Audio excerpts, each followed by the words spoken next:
Okay, welcome back to another video review with Cosmo. So straight out the gate, so spot on in your notes to me, Ariana, and you're absolutely correct. I would have stood still, let the leash out before starting moving, and also absorbed the shock a little bit just to make sure that Cosmo is absolutely spot on the track. Now, we do know from the overlay and benefit of hindsight that Cosmo started off really nicely, which was good to see. So let's definitely mix up the angles as we're moving forward. Here, and this is sort of why I stand still a little bit more, which you picked up yourself, is where I like to start quite slowly to make sure that the dog is fairly well locked onto the exit from the article before I start moving. Now, the track here is maybe 5 to 10 minutes old, so we've got a lot of very fresh odor hanging out in the air. We've got quite a strong breeze as well. Now here we see Cosmo start to slow down a little bit. They're definitely on the track line, but for whatever reason, just here, they pull off to the right. Now, I'm guessing the odor, the contours in the ground, we've got a bit of swirling that would be going on. We've probably got blown odor that's come out to the right over here. Also too, for those of you playing at home, if you want to zoom back to the beginning and check out the overlay, you'll see that depending on the wind direction, and I'm pretty sure I can tell from the overlay and the way Cosmo behaves, the track layer themselves is almost certainly casting a significant scent cone down from where they're placed. We'll see in just a second here that Cosmo's got fantastic hunting behavior, as we can see for the moment, but you're going to see a really sharp change as they hit the direct odor pool of the track layer and they start to solve the problem in just a moment. See scant odor, and then here we go, intensity and pace, head up, ears start flopping, tails up, and they start running essentially as they pick up on the odor. Here they cut across. You see that intensity drop off a little bit there. They run out of odor and they come back to the massive cone that the track layer is giving off. See that intensity, the speed picks up again.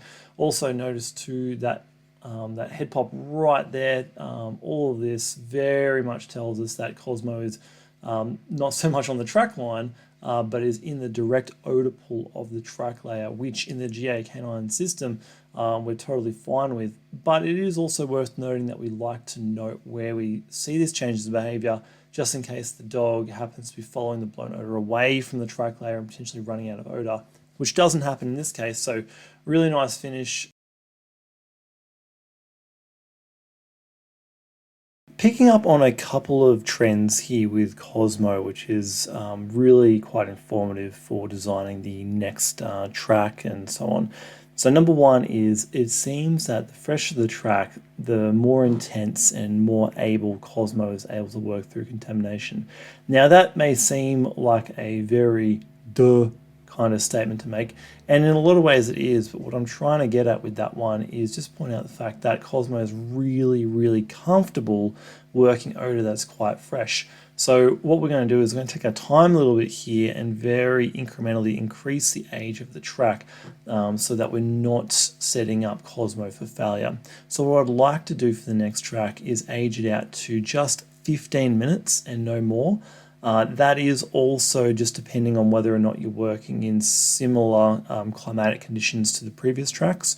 So I'll just call out this video that we've just reviewed here. Whatever the temperature was on the day, so long as it's not varied by more than a few degrees above or below, then you're pretty comfortable to age a track out about 15 minutes. Obviously, age is not an arbitrary metric in terms of complexity for a track. It does intersect very much with the weather conditions. 30 minutes in -4 degrees is very different to 30 minutes in 40 degrees full sun. So just something to bear in mind there. So preferably approximately a 15-minute age track. Let's keep it to 250, 300 meters, at least one corner, perhaps two. And you know, happy to see similar terrain to this one and the last track that was on the 19th of November as well.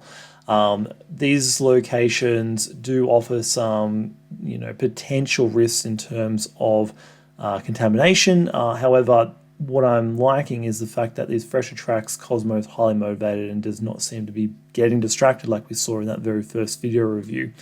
So let's keep this up for now as we push the age out, and yeah, we'll see how we go. The other thing too is, and when we approach the article, if I could see for the next one, please, a 90-degree approach, a slower start, so let all that leash out. And when you get to the end of the leash, if you don't believe Cosmo has actually taken odor, what you can do is just ride that shock of the leash, as in like make sure you use like one of your arms as a shock absorber, like I taught you guys in the workshop. Try not to move too much until you see Cosmo really pull and show clear body language that they've picked up the track. Now, if they do that immediately, great, get moving. But if they don't, use that as an opportunity to practice your leash handling. For better or for worse, it's all experience gathering to see how we go with that type of beginning. But otherwise, really, really nice work, and I'm really pleased to see the level of motivation that Cosmo has. That was also a really fun end to the last track. That was a massive proximity alert, very distinct change in behavior, and you can see the way Cosmo worked the scent cone into the track layer, which was really, really enjoyable to see. So really good work overall.